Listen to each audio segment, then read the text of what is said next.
Joining me now, folks, our Heritage Foundation public finance economist, E.J. Antoni. E.J., you know, I just got to begin with Janet Yellen's comments about the labor market being quite healthy, the U.S. economy on a solid path to a soft landing. What do you think?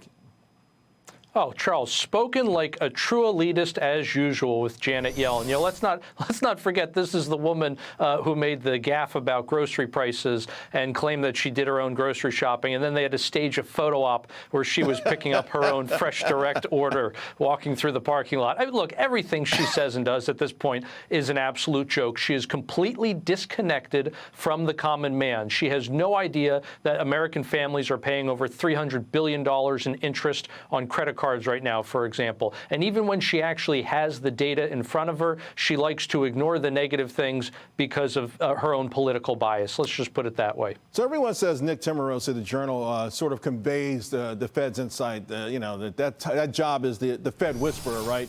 So Friday evening, he wrote a piece and he talked about the jobs report wasn't bad enough to seal a 50 basis point cut, but wasn't good enough to rule it out. Where do you think the Fed, well, two things. Where do you think the Fed's going to go? Where do you think the Fed should go? Well, I think we're probably at this point just going to get a series of quarter percentage point cuts. You know, the one problem with the Fed going for a supersized rate cut right now is something you talked about with Peter St. Onge last week, that could really spook markets and make investors think that things are much worse than they are. You know, in terms of what they should be doing, look, I mean, what has the Fed done in the past? For example, under the Trump administration, when we still had relatively similar job growth and we had an economy growing at about what it is right now, an annualized 3% rate, they weren't cutting interest rates. They were hiking them, and they were selling off the balance sheet at a pretty good clip. And today, the fact that we are having a totally different conversation, I think politics is what's behind that. Very, very, very interesting. You know, you put out some amazing work, and a couple of things that caught my eye was the employment level. 7 million jobs short. If you look at that pre-pandemic trend line, reversion to the mean, whatever you want to call it, 7 million. I mean, how can we fix something like that? Well, Charles, I think we need to pay attention to what's really broken in this labor market. That has to do with all of the disincentives that we have created around working. Some of those are direct disincentives, such as marginal tax rates or regulatory burdens paid by both employers and employees. But then there are also, you could call them hidden costs. In other words, we have created alternatives for people to working. Under the Biden-Harris administration, for example, we have expanded not only how much you can get living on welfare, but also we've changed the rules to expand who is eligible for all of those different programs. You know, just in one of the bedroom communities here in D.C., Charles, as an example, a family can get rental assistance of almost $30,000 a year.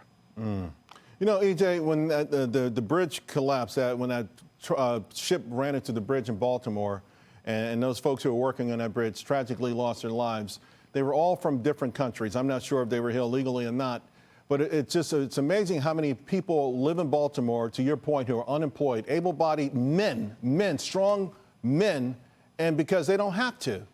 And, you know, a lot of people are upset. The fact that even this last month, again, you put out a great piece, a chart showing that the jobs are going to foreign-born workers while U.S.-born workers are either losing jobs or not getting them in the first place. And this gets back, I think, to your disincentive. But how does a nation survive like that? Well, they don't, Charles. I mean, that's the really scary part here. Nations who continue down this path do not survive. We've seen that multiple times throughout history. We're seeing it right now in places like the United Kingdom. It's very scary what's going on over there, for example. And they are, let's say, more advanced along that path than we are right now. So here's hoping we can turn this thing around. I think it's possible. It'll probably take a change in leadership. But at the end of the day, this country has been through some pretty tough times. We fought a civil war, for crying out loud, and we managed to come out all right from that. So yeah. I think it's possible we can do so again, but there are hard times ahead of us. Yeah, and we saved the world a couple times too. EJ, thank you very much, my friend. Appreciate it.